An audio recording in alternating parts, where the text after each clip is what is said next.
Marifa.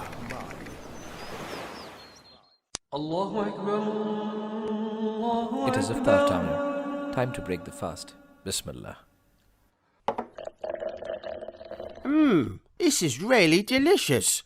Let us go for the Maghrib prayers. Peter, make yourself comfortable. We'll be back in a short while.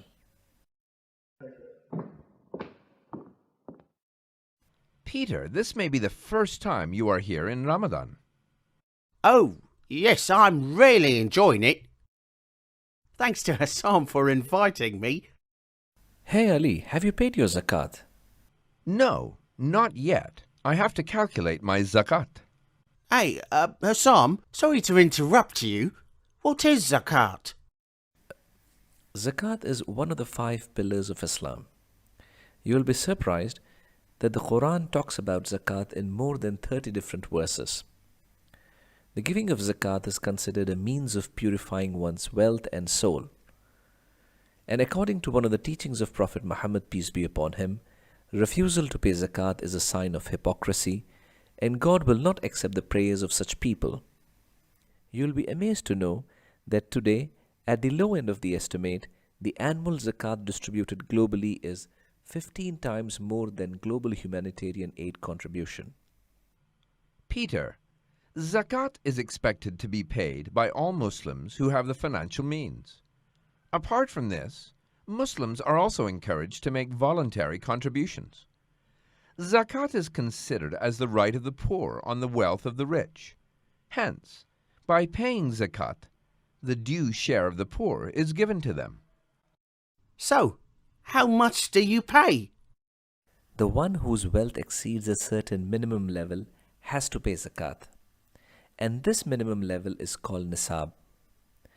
Zakat has to be paid on capital assets, agricultural goods, gold and silver, extractions from under earth, whether metals or non-metals, and livestock at a rate varying between 2.5% to 20% depending on the type of wealth.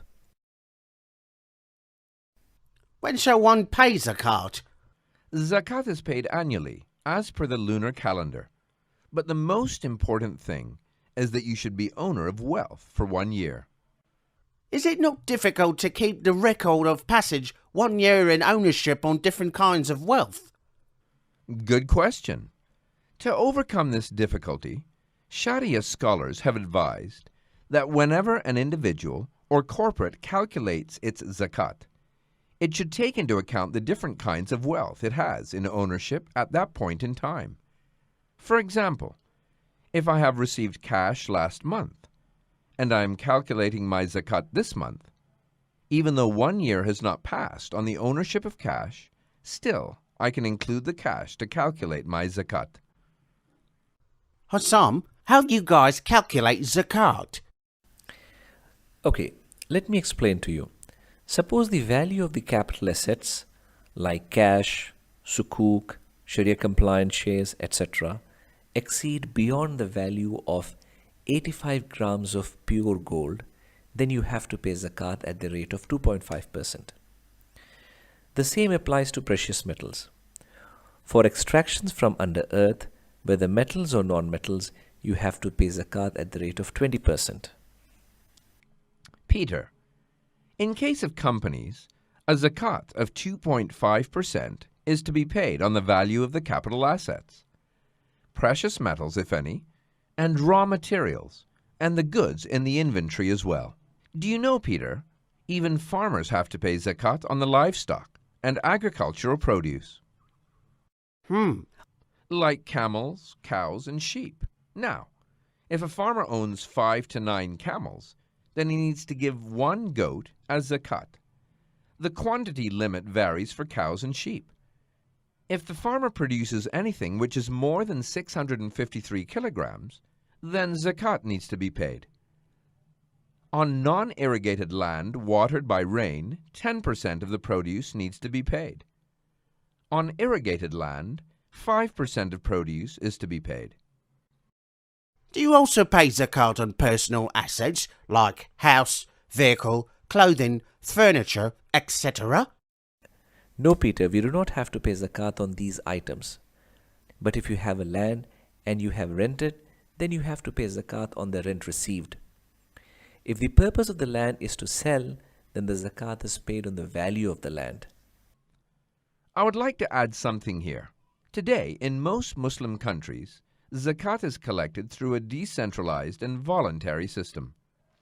Under this system, zakat committees are established, which are tasked with the collection and distribution of zakat funds. Now, you must be wondering who the recipients of zakat are.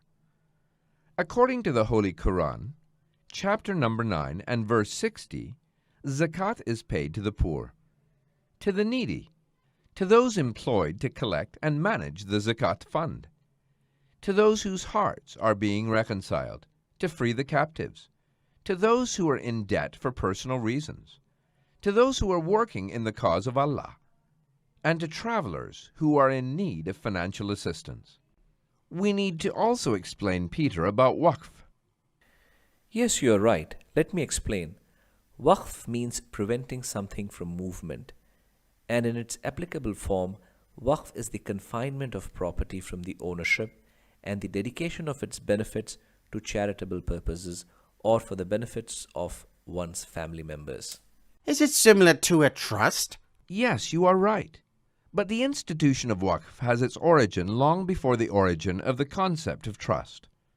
Waqf was originated and developed by the Prophet Muhammad, peace be upon him, during 7th century AD.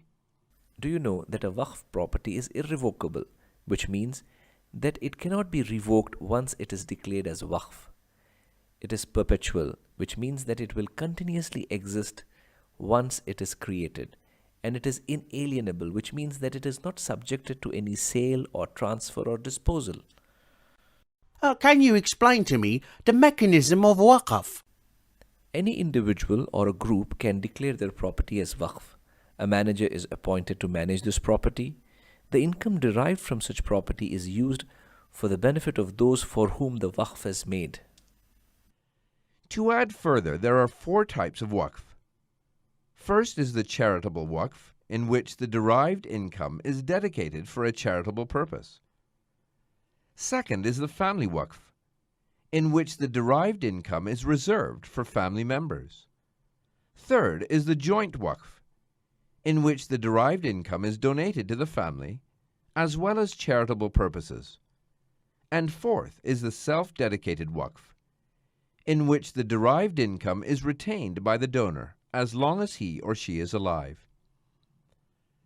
Let me conclude this with the Prophet's, peace be upon him, saying, do you know what he said, Peter? Every good deed is a charity.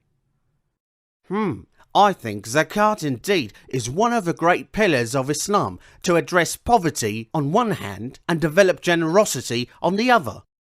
So Peter, how has been your stay here? When can we expect you again?